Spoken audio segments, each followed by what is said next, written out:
You know, it's moments like this when I think back to all the noise that was made when that first trailer for Sonic the Hedgehog dropped, and the fans just lost their minds at how awful the character design was, how horrifying Sonic looked, and the backlash to it that was so intense that the filmmakers delayed the movie and spent more money to fix the design and make it look more like Sonic from the games just to make the fans happy. I think about that and how several years later, here I am now talking about Sonic 3, and I'm kinda shocked, because with how close that first movie came to crapping the bed, and considering how the source material, fun though it may be, is not necessarily the deepest stuff ever, these movies have no business being as entertaining as they are. But I'll be damned.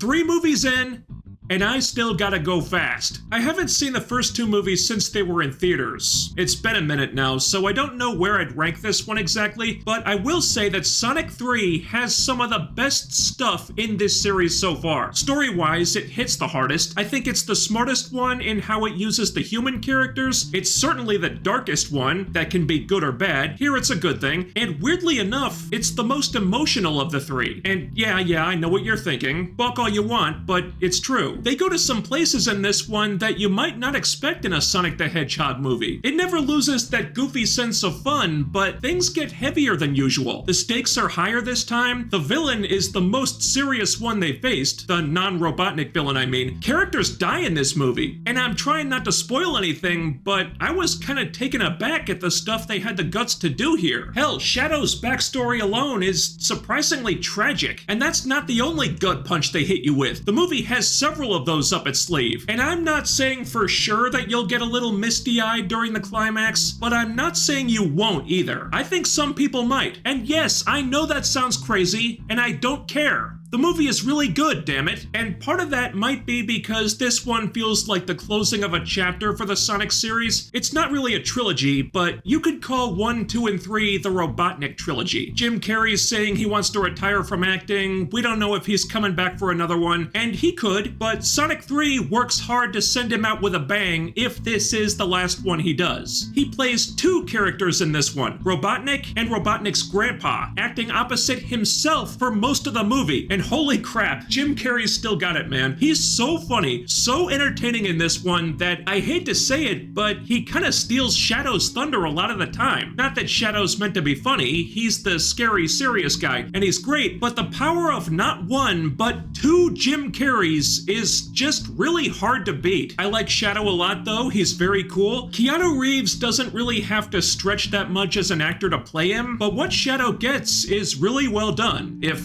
unexpected. Like, I thought Shadow was gonna be some badass destroyer type who spends the movie just laying everything to waste. And there is some of that, but his story is actually really sad. They do some stuff with it that surprised me, and how Shadow and what he does affect Sonic is really where the heart of the story is. Seriously, I was not prepared for how this plot would hit me in the feels the way it did. Another good thing about the movie is that it fixes a couple things that didn't quite land in Sonic 2. Like in Sonic 1, Jim Carrey had that great dance number, so in Sonic 2 they figured, we've gotta top that somehow. I know, let's give Sonic and Tails a dance number. And it was fine, but dancing cartoon characters versus a dancing human cartoon character?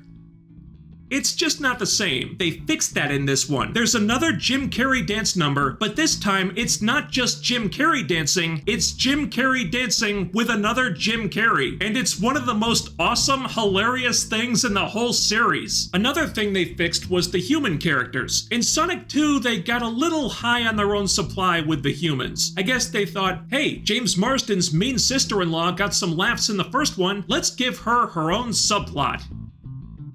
That did not need to be in the movie, but this time they've smartened up. James Marsden and the missus are in there, they play a role in the story, they're not hangers-on or anything, but otherwise it's Team Sonic and Robotnik and Shadow. The humans aren't unimportant, but they're not there when they don't need to be. They're used very well here, and when they do need to be there, it's actually good. This was one of the most surprising things to me. There's a new human character in this one, a kid. I know, just hear me out, but she's not annoying at all, and the relationship she has with one of the characters, I won't say which one, is actually very touching and sweet. She isn't on screen for very long, she only appears in flashbacks, but how what happens to her impacts the narrative is one of the best parts of the whole movie.